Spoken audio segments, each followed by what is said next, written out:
خليني أقول لك حاجة محدش بيحب يسمعها كتير. الحماس عمره ما كمل حد، مش عشان الحماس وحش ولا علشان الإحساس ده كداب، لكن عشان الحماس بيجي بسرعة ويمشي برضه بسرعة، وفي نفس اللحظة اللي بيمشي فيها ناس كتير بتقف تفتكر إن المشكلة فيها. كلنا عارفين ان الاحساس ده بيجي وانت متحمس كده وحاسس ان انت عايز تعمل حاجة جديدة، شايف نفسك بعد شهر وبعد سنة وبعد ما تظبط، وبعدين تصحى يوم ومش طايق تقوم ولا تكمل على اي حاجة، مش عشان تعبان لكن علشان الاحساس ده اختفى.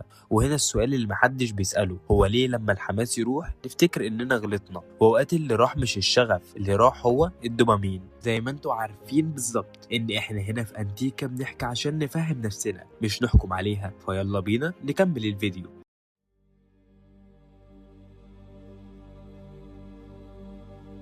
واللي محدش قالهولك ان الحماس ده احساس مؤقت زي اي احساس بيطلع يدي دفع ويمشي، بس المشكلة اننا اتعلمنا نربط الاستمرار بالاحساس، يعني لو الاحساس كمل ولو مش الاحساس اقف، مع ان الحياة مش شغالة كده. اوقات اكتر الايام صدق هي الايام اللي ما فيهاش احساس خالص. خليني اقولك ان المفاجأة هنا ان الناس اللي كملت مش اكتر ناس كانت متحمسة، هي اكتر ناس ما صدقتش الحماس قوي ولا استنته حتى يرجع، كملت وهي مش طايقة نفسها ومش مبسوطة ومش شايفة النتيجة بس موجودة. وأوقات إنك تفضل موجود أهم من إنك تبقى متحمس. في نفس الوقت لو أنت مستني الحماس علشان ترجع يبقى أنت رامي كل مفاتيحك في إيد إحساس ملوش ميعاد. الحماس مش مسؤول عن مستقبلك نهائي ولا عن طريقك ولا عن اللي هتبقى عليه بعدين، ده مجرد إحساس عدى من هنا. وأوقات الاستمرار بيبتدي لما الإحساس يمشي، والغريب إنك لما تكمل من غير حماس وتعدي اليوم وتقفل الأسبوع وتبص ورا تحس بحاجة مختلفة شوية،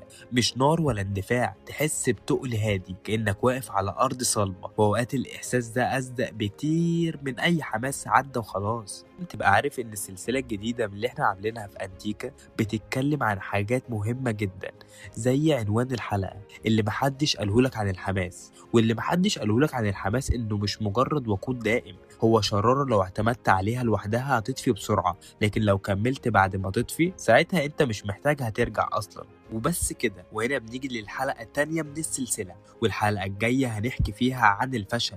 مش الفشل اللي الناس بتخاف منه، لكن الفشل اللي بيعدي ويسيب أثر فينا كبير. اللي محدش قالهولك عن الفشل الحلقة الجاية. يلا سلام.